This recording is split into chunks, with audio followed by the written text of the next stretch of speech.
So now we're going to look at the absolute contraindications for performing the exercise stress test with relation to myocardial perfusion imaging according to the ASNC guidelines 2016.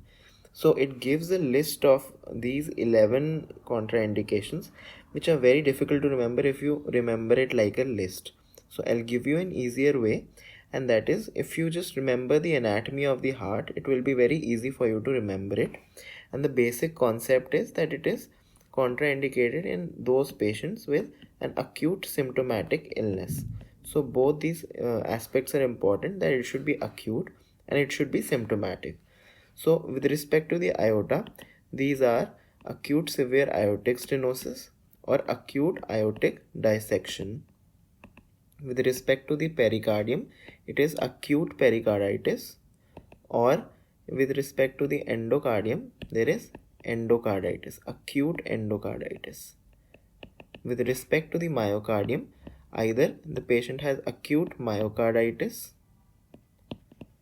or if there has been an acute episode of MI within 2 to 4 days, or a high risk unstable angina, or decompensated heart failure. These are the conditions related to the myocardium. With respect to the pulmonary artery tree, if the patient has severe pulmonary artery hypertension, or if he or she has acute pulmonary embolism, then it is a absolute contraindication. Other than this, we also see two vitals, that is the heart rate, and if the patient has acute symptomatic arrhythmias, then it is absolutely contraindicated to perform a stress MPI test.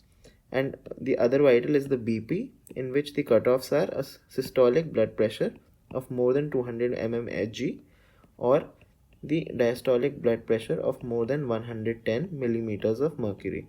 So these are all the absolute contraindications of performing the exercise stress test